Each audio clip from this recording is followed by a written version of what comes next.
नमस्कार, मैं संजूलाल रावल। आज आपको बीएड द्वितीय वर्ष में हमारा जो पेपर है हिंदी भाषा शिक्षण, इस पेपर में आपको पढ़ाऊंगा। ठीक है, आज का हमारा जो प्रकरण है वो है पाठ्य पुस्तक के आंतरिक पक्ष।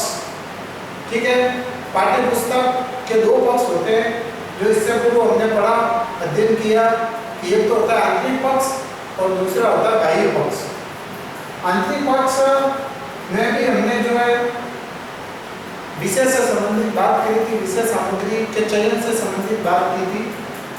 आज हम पढ़ेंगे विषय का स्तरीकरण। ठीक है, तो आज हमारा बिंदु रहेगा प्रकरण के अंतर्गत विषय वस्तु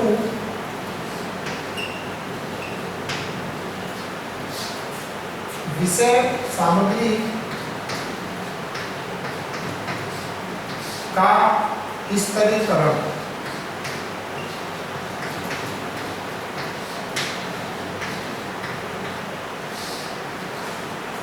विषय सामग्री का स्तरीकरण अर्थात जो विषय सामग्री पाठ्य पुस्तक में रखी गई है वो बालकों के स्तर के अनुसार है या नहीं है, इसका विशेष ध्यान रखा जाता है। स्तर के अनुसार अर्थात निम्न स्तर की कक्षाओं के लिए जो है सरल विषय सामग्री हो और उच्च स्तर की कक्षाओं के लिए थोड़ी कठिन विषय सामग्री हो। ठीक है, इसका विशेष ख्याल रखा जाता है। ठीक है, तो इसमें जो है विशेष रूप से बालकों की मानसिक आयु को ध्यान में रखते हुए बालकों की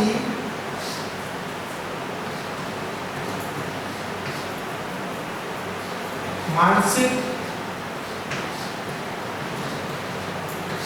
आयु को ध्यान में रखते हुए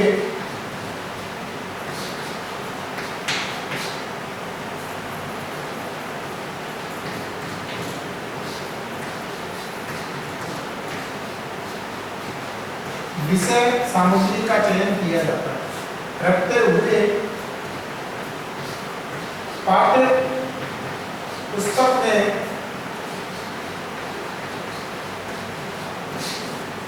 पुस्तक में विषय सामग्री का चयन किया जाता है। विषय सामग्री को रखा जाता है।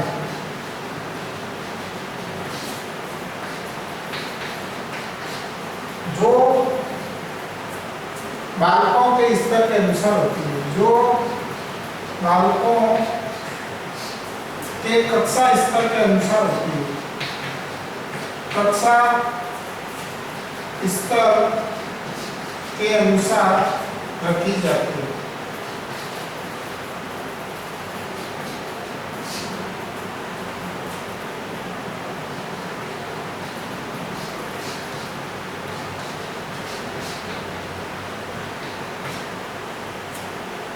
ठीक है, उसके अनुसार जो है विशेष तौर से रखी जाती है।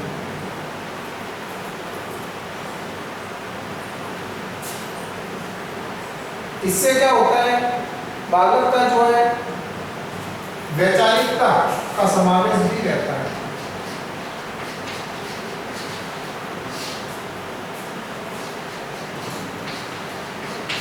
वैचारिकता का समावेश भी किया जाता है।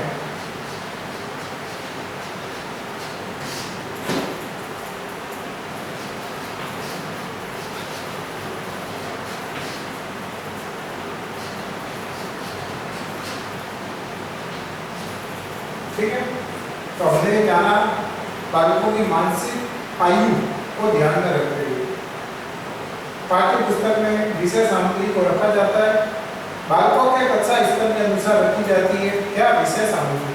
ठीक है,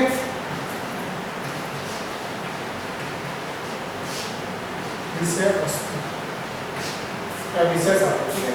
वैचारिकता का समावेश भी इसमें होता है। बालक का विचार उच्च स्तर का है या निम्न स्तर का है, उसके अनुसार भी जो है विशेष सामग्री रखी जाती है। ठीक है, अब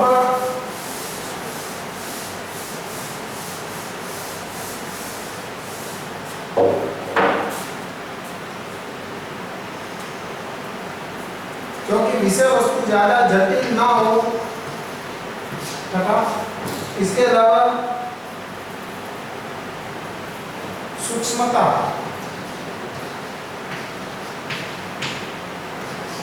जटिलता और सूक्ष्मता से क्या तात्पर्य? देखो, कोई भी विषय वस्तु जटिल जब होती है जब बालकों के मानसिक स्तर के अनुसार नहीं होती। बालक किसी भी विषय वस्तु को आसानी से समझ जाए तो वह विषय वस्तु सरल होती है, और जो सरल विषय वस्तु है वह निम्न कक्षा स्तर के लिए होती है।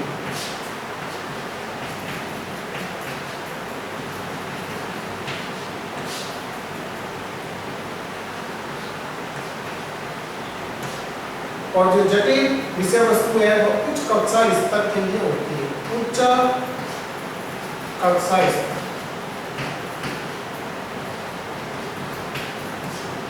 ठीक है। सूक्ष्मता से तात्पर्य यदि जटिल विषय वस्तु हो, जटिल या उच्च विषय वस्तु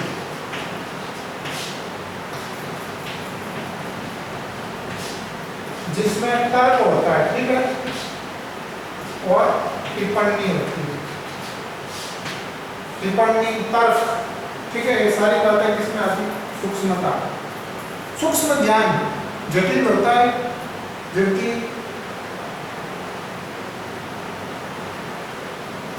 सरल विषय वस्तु जो है निम्न स्तर के लिए होती है। ठीक है।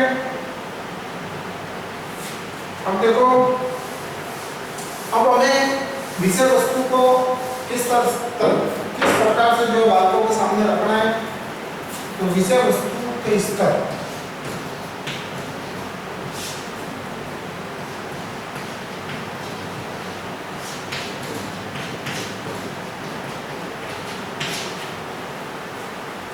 पहला है ज्ञात से अज्ञात की ओर।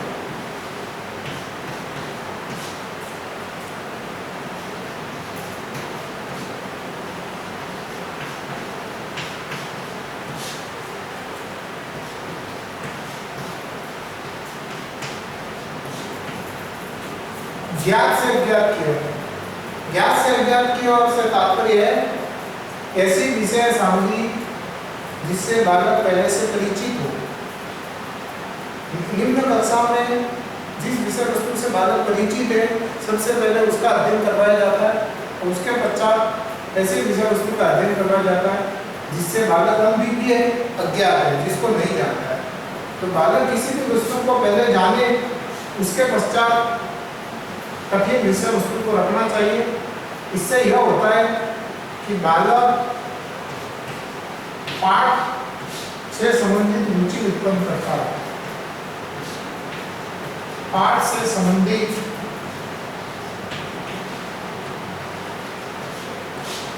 रुचि उत्पन्न करता है।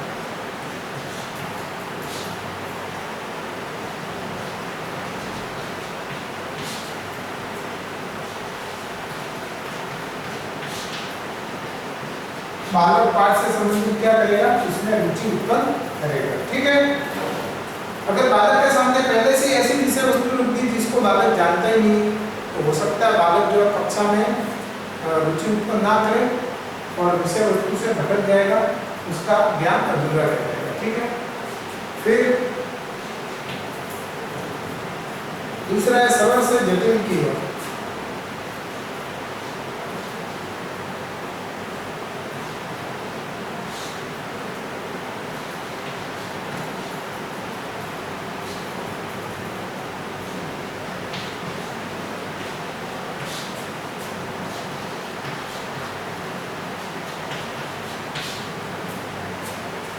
सबसे पहले बालक को सरल ज्ञान बताया जाए, उसके बाद जटिल अर्थात कठिन ज्ञान बताया जाए।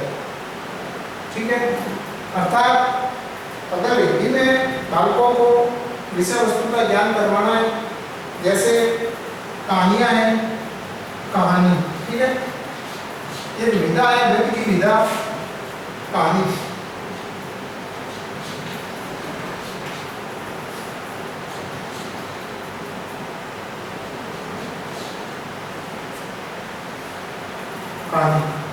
अब सरल से तात्पर्य है बालकों को ऐसी कहानी कहानियाँ बताई जाए जो उनके घर परिवार या आस पड़ोस के क्षेत्र से संबंधित हो, जैसे कुत्ते बिल्ली की कहानी है ना, या चिड़िया परियों की कहानी। तो इस प्रकार की कहानी बालक के लिए सरल है क्योंकि बालक उनको जानता है। अब जटिल कहानी जैसे मुंशी प्रेमचंद की कहानियां है ना, जैसे ईदगाह है, दो बैलों की कथा है, तो ये ऐसी कहानियां हैं जिसके अंदर तर्क रहता है। ठीक है, तर्क का समावेश रहता है और उसके अंदर व्यवहारिकता रहती है।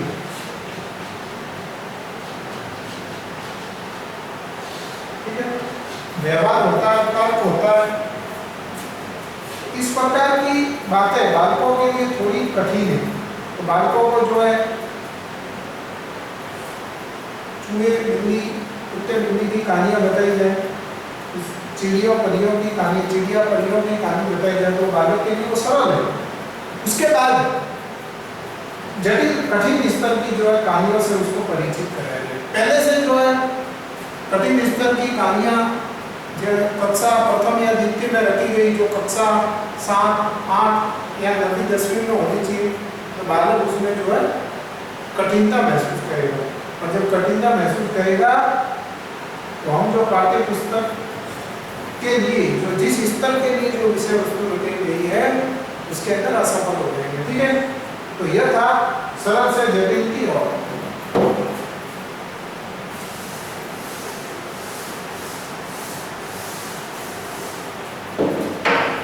तीसरा बिंदु पढ़ेंगे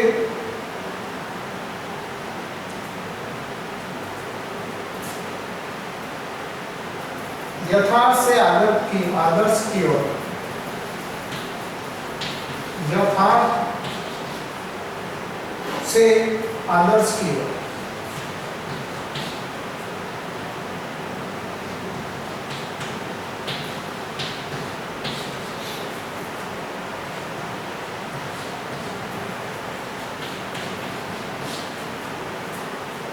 यथार्थ का मतलब है सत्य।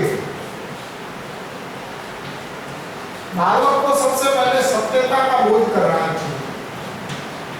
बोध कराओ, ठीक है, सूझ विकसित हो, समझ विकसित हो,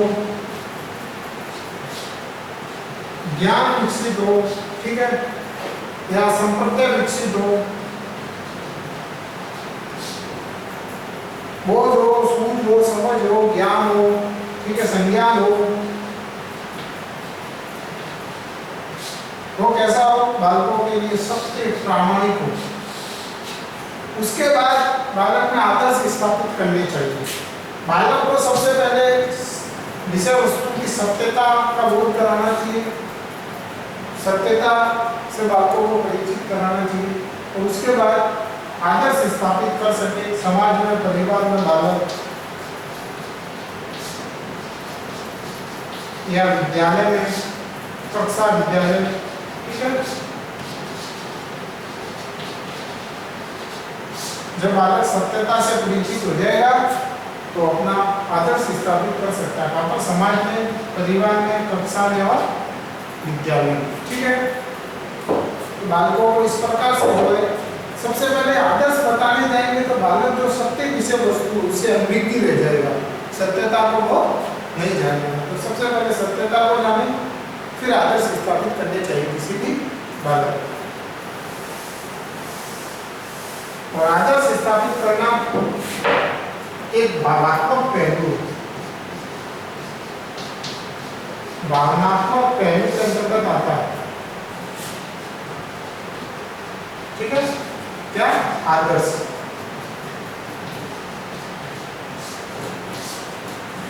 और इसी के अंदर होता है नैतिकता।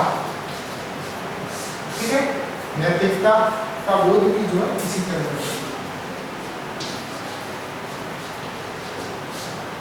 और जब आदर्श और नैतिकता बालक में आ जाएगी तो वो जो है संवेगों पर नियंत्रण रख सकता है।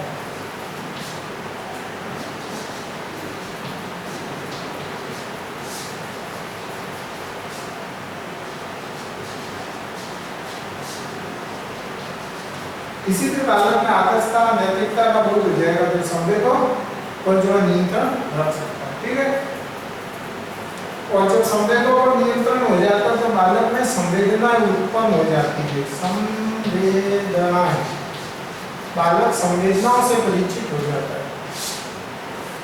तो बालक में सभी भावनात्मक पहलू का परिचित हो सकेंगे जब बालक को सरल विषय वस्तु से कठिन विषय वस्तु की ओर ले जाए, ज्ञात से अज्ञात की ओर ले जाए। ठीक है, सूक्ष्म से स्थूल से सूक्ष्म की ओर ले जाएगा।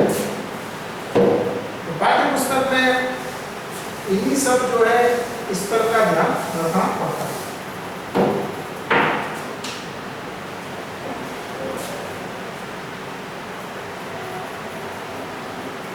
अब अगला है पाठों का पूर्वापर संबंध।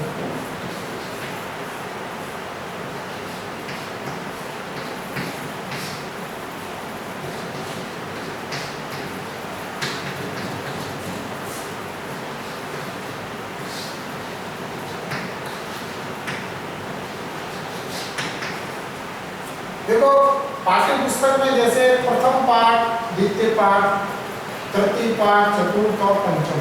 ठीक है, अब जो प्रथम पाठ है उसका संबंध इस पाठ से होना चाहिए, जो द्वितीय पाठ है उसका संबंध इस तृतीय पाठ से होना चाहिए, विषय वस्तु का संबंध चतुर्थ पाठ से और तृतीय का, और तृतीय चतुर्थ का पंचम से संबंध हो तो पूर्वापर संबंध किया जाता है। ठीक है, अर्थात और ये दो स्तरों पर होता है।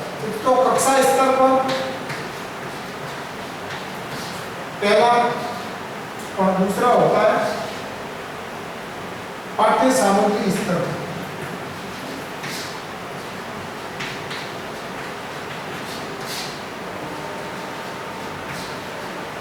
ठीक है, पाठों का पूर्वापर संबंध ये जो है इसके अंतर्गत आता है।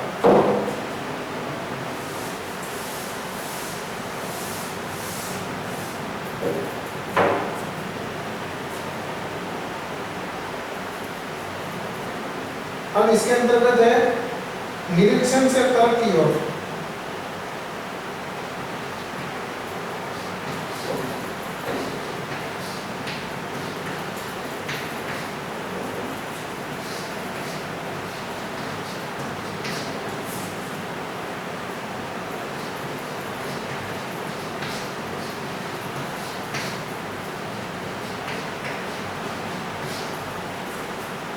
निरीक्षण से तर्क की ओर। तर्क का मतलब लॉजिक, कोई भी विषय वस्तु उसमें से तार्किकता कितनी विकसित कर सका है, उसमें से तर्क को कितना ढूंढ सका है, वो होता है तर्क। तो सबसे पहले निरीक्षण मतलब जांचना, अर्थात पाठ को बालक जांचे, चेक करे, अच्छी तरह से देखे, उसके बाद उसके अंदर तर्क ढूंढे। बालक पहले से तर्क ढूंढने जाएगा तो उसमें जो सत्यता नहीं रहेगी। ठीक है, बालक सबसे पहले पाठ को अच्छी तरह से पढ़े, पठन क्रिया करे, उसके बाद जो है उसको तार्किकता में ये भी जो इसके अंदर है।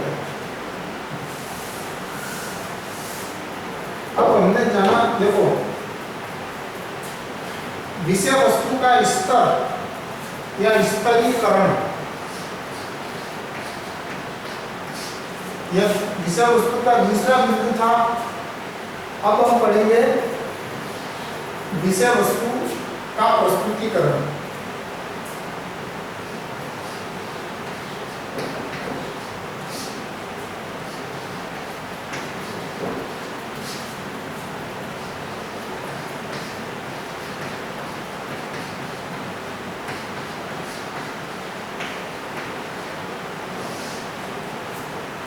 पहला विषय वस्तु का चयन, इससे पूर्व हमने जो प्रथम पढ़ा था वो था चयन। ठीक है, मैं लिखता हूँ विषय वस्तु का चयन पाठ्य पुस्तक में कर दिया। उसके बाद होता है विषय वस्तु का स्तरीकरण, अर्थात जो विषय वस्तु है किस स्तर तक है, उच्च कक्षा या निम्न कक्षा, और फिर अंतिम है विषय वस्तु का प्रस्तुतीकरण। अब आपने चयन कर दिया, स्तर के अनुसार रख दिया पाठ्य पुस्तक में विषय वस्तु को। अब आपको प्रस्तुत करना है, अर्थात अध्यापन कार्य करवाना है उस पाठ्य पुस्तक के माध्यम से।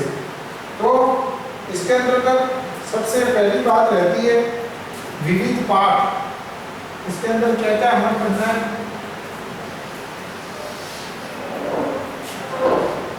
एक तो पढ़ना है विविध पाठ,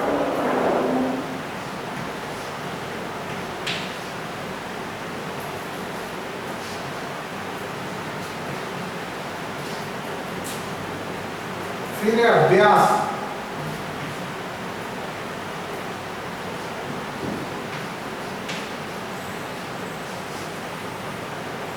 और उसके बाद भूमिका,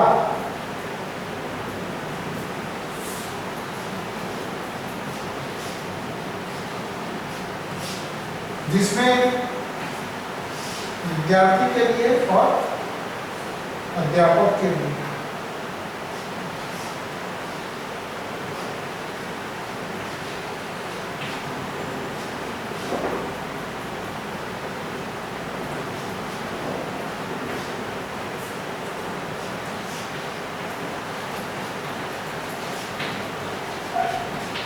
विद्यार्थियों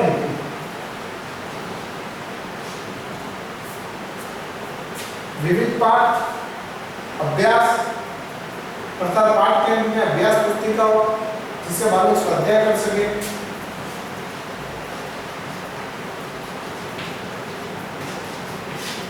पाठ के प्रारंभ में भूमिका हो जो शिक्षकों के लिए भी मार्गदर्शन का काम करती है और विद्यार्थियों या बालकों के लिए भी, शिक्षार्थियों के लिए भी मार्गदर्शन का काम करती है। ठीक है।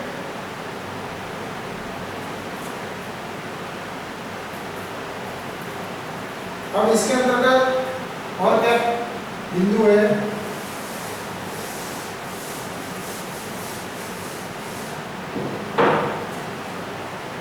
इसमें रहता है शब्दार्थ,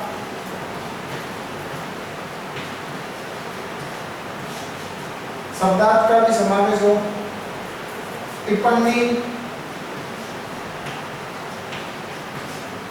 संदर्भ सूची,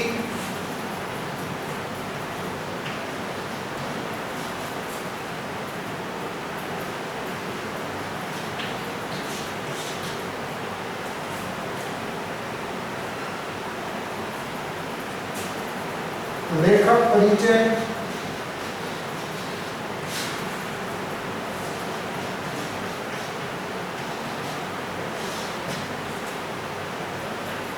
शीर्षक और प्रकाशक।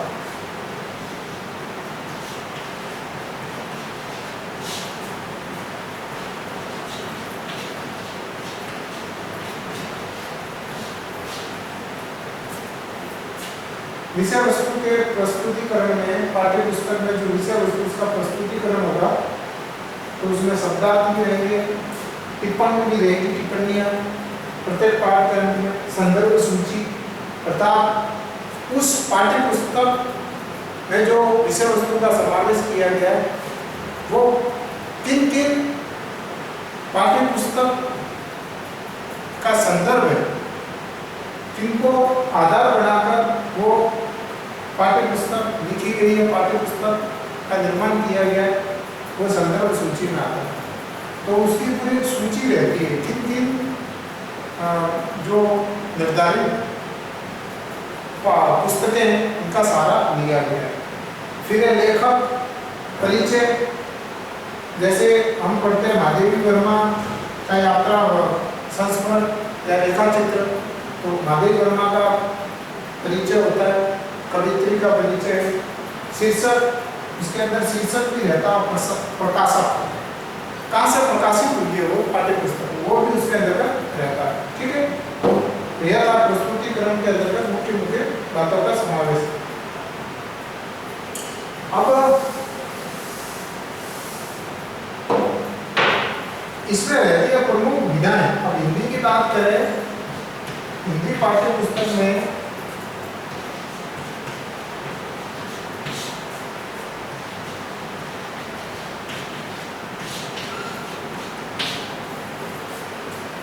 दो प्रकार का प्रस्तुतिकरण होता है जहां से अध्यापक इसको प्रस्तुत करते हैं। एक तो होता है गद्य,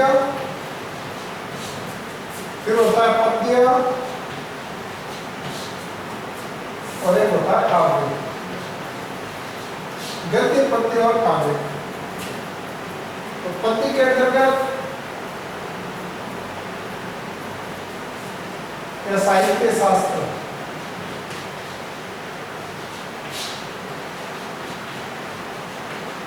ठीक है। गद्य के अंतर्गत क्या क्या रहता है? इसके अंतर्गत हम कितना गद्य कहेंगे जिसमें कहानी हो, कैसी भी कोई पाठ्य पुस्तक केवल कहानियों से भरी हुई हो, ऐसा नहीं। उसके अंदर प्रत्येक गद्य विधा समावित रहे, प्रत्येक गद्य विधा का समावेश रहे। फिर है निबंध,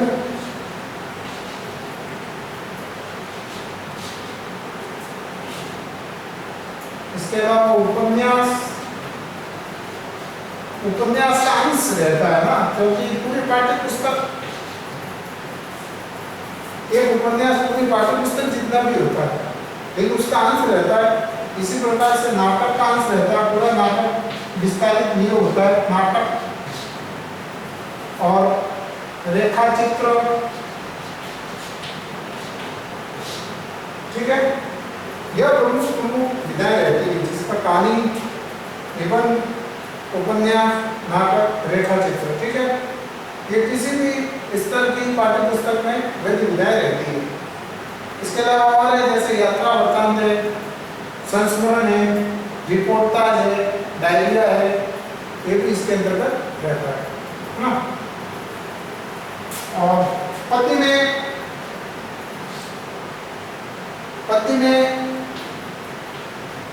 नीति के दोहे जैसे रहीम के दोहे, कबीरदास के दोहे, तुलसीदास के चौपाइयाँ, रसखान के सवैये, इन सब का समावेश रहता है। जैसे सवैया रसखान लिखते हैं, फिर दोहे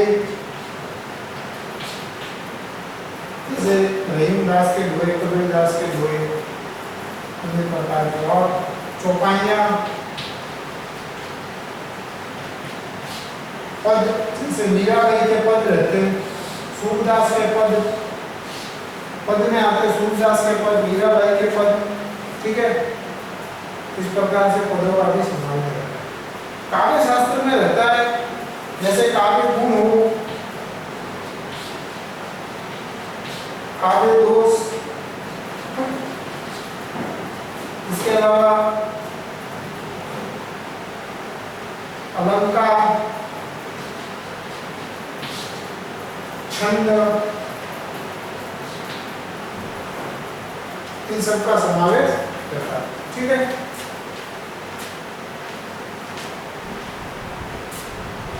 अब इतने सारे अन्य अनेक प्रकार के अलग अलग जो है गद्य विधाओं के माध्यम से, जैसे गद्य विधा रही, पद्य के प्रकार रहे, काव्य शास्त्रीय, साहित्य शास्त्र जिसमें काव्य गुण, दोष, अलंकार, छंद, इन सब का समावेश रहता है। तो बालक उस पाठ्य पुस्तक के पाठों में रुचि उत्पन्न करते हैं, ठीक है।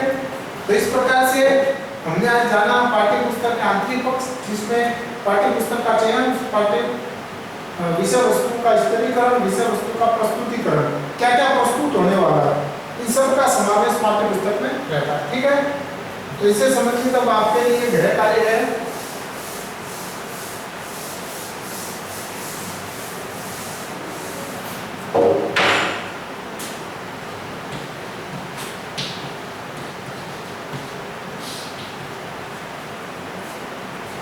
पाठ्य पुस्तक में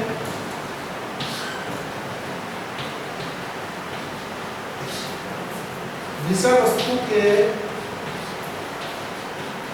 पाठ्य पुस्तक में विषय सामग्री के प्रस्तुतिकरण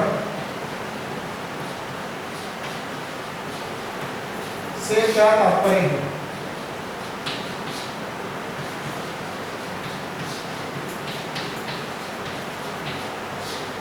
ठीक है, यह आपके लिए जो है गृह कार्य है, यह आपका प्रश्न और इसका आपको उत्तर विस्तारित पूर्वक देना, ठीक है।